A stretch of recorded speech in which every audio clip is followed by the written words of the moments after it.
もう逃げられないわよ。いえ、逃げ切りました。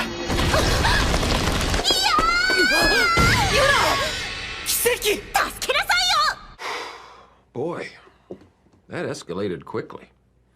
I mean, that really got out of hand fast. It jumped up a notch. It did, didn't it?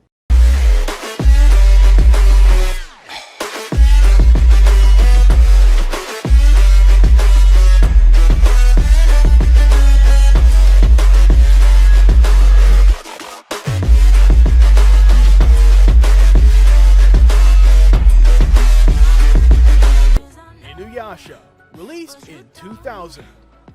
When it comes to Inuyasha, it can be very debatable if this anime is isekai or not. Many fans have different views on this, but I personally believe that it does qualify as one. The female protagonist Kagome falls into a well and then finds herself in a completely different timeline.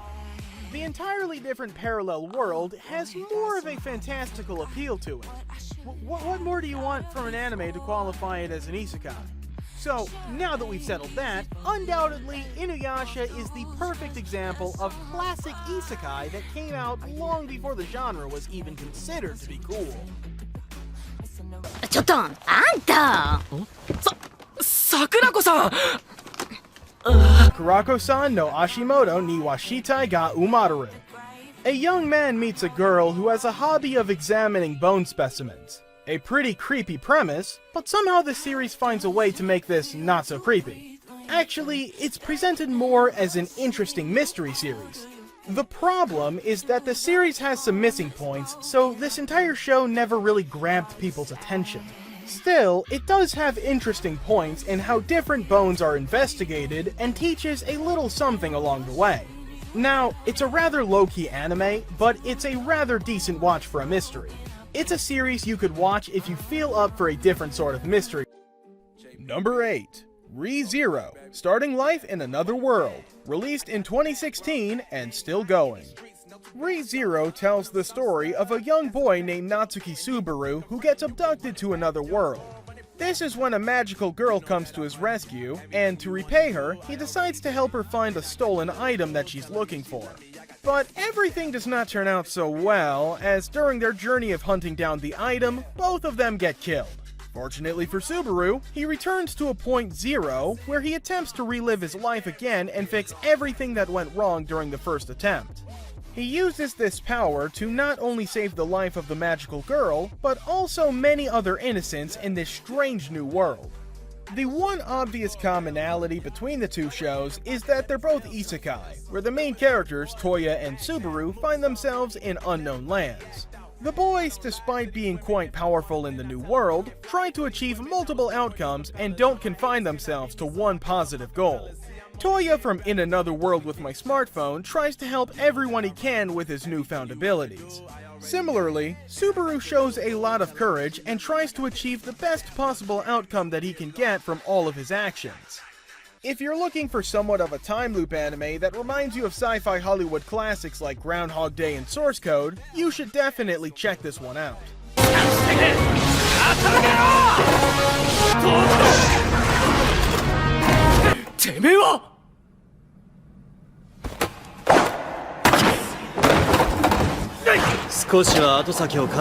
K-Project. Being named just K with nothing else backing it up, they had to nerf the title since everything about the show is off the hook. From the get-go, featuring all these cool characters all swagged up and ready to kick ass. To sweep things up, we get to catch a glimpse of almost every one of them from the get-go, so your pupils get dilated before we're 5 minutes into the show. It features one of the best mafia groups in anime, giving Durarara a run for his money. An animation that goes hand in hand with the combat, taking it all the way to Wonderland while making it shine brighter and brighter along the way. It's truly an anime featuring something for everyone. Action? Check. Badass fights? Check. Cool looking characters with strength enough to blow the earth up in an instant? Check. Fan service? Check, check, check. Whether it be Makoto, who just can't help but remind us of a mafia gangsta version of Lori Yagami, or Isana Yashiro, who gives us a happy-go-lucky look, making us forget that Goku or Luffy even exist. an incredible cast of characters with an arsenal of abilities that bring out the best in the business. Something that every action fan should want. このゲームはクソつまんねえ仕事なんかと違ってよ。せいぜいお前も楽しめよガキ。なんでねえに一番こんな楽しいもんがねえさ。Darwin's Game. High school student Kanami Sudao receives an invitation from a classmate to play Darwin's Game, a mobile game he has never heard of. However, as soon as he opens the application, a green snake suddenly pops out from his phone screen and bites his neck, leaving him unconscious. Waking up in the infirmary without any signs of a snake bite, he is told by the school to take the rest of the day off. Although he is puzzled by what has happened, he dismisses the surreal experience as a hallucination and boards the train home. Unfortunately, his curiosity gets the better of him, and he uses the application once again. As the application appears to be just like any other battle game, Konami breathes out a sigh of relief and decides to start his first match. However, the pleasant surprise is short-lived, as his in-game opponent unexpectedly appears right in front of him and attempts to hunt him down with a knife. As he desperately runs for his life, Konami puts two and two together and realizes that Darwin's Game is not just an ordinary game, but rather it's a brutal fight for survival. Cross Age, Rondo of Angel and Dragon, released in 2014 through 2015. If you're a fan of the non-stop hardcore mecha action of Knights and Magic, you are going to love Cross Age, Rondo of Angel and Dragon. It revolves around Angeles Ikaruga Mitsurugi, the first princess of the Mitsurugi Empire. At age 16, she finds out that she is a Norma, a disparaging phase meant to indicate people who don't have mana or the ability to operate technology with their minds. 4. Angels of Death. Angels of Death is a series based off of a rather obscure game and not much else. So it isn't surprising that the series ended up going fairly unknown outside of folks who know the game. But it's a surprisingly striking series from the get-go. You're dropped into a mystery that brings the chills quick. There's so much to question in this series that you'll need to watch the next episode and the next and the next. There's no real hero or antagonist since the stories vary a lot. Protagonists Zack and Angel pretty much bring you on a wild ride involving crazy characters and a mystery of missing memories. It could have been better in some parts, but overall, it's a different sort of series to check out with a lot of craziness. Number 3. Princess Principal.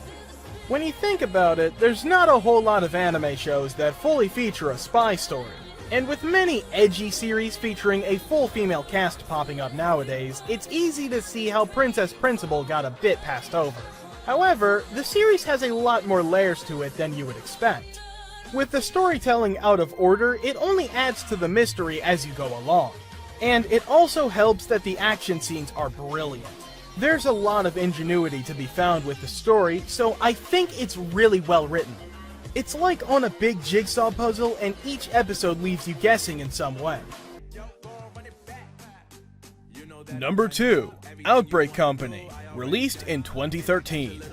Outbreak Company centers around a character named Kano Shinichi who somehow gathers the courage to propose to his childhood friend. Unfortunately for him, he gets rejected and is totally shattered. While looking for a job online, he comes across a strange yet interesting ad asking for an otaku. He decides to give it a shot, and being the hardcore otaku that he is, he easily nails the interview. This is when he gets magically transported to an alternate world where the government expects him to spread the otaku culture. He accepts the challenge and sets out on a mission to popularize the one thing he's passionate about. Outbreak Company, just like In Another World with My Smartphone, later turns into a typical harem comedy. The main characters of both the shows become quite enthralled about their new worlds instead of complaining about it. They also feel a strong sense of purpose because, compared to the real world, they are actually seen as heroes after getting summoned. If you observe carefully, you'll also notice a lot of cultural references in both. Number 1. Trinity 7, released in 2014 and still going. Yet another harem comedy, Trinity 7 revolves around a character named Kasuga Arata. Just like Toya from In Another World with My Smartphone, Arata turns out to be extremely talented when it comes to controlling his newfound abilities. Compared to Arata, Toya's harem of girls is slightly smaller, but he's still no less of a ladies' man. Trinity 7 is not an isekai, but still shares its similarities with others on this list. It has a typical convoluted magical system and also involves a whole lot of fan service. Despite its cliched high school setting, what makes it really enjoyable is its unique eccentric characters who bring in some refreshingly new ecchi gags. Definitely a must-watch for anyone who enjoyed In Another World with My Smartphone.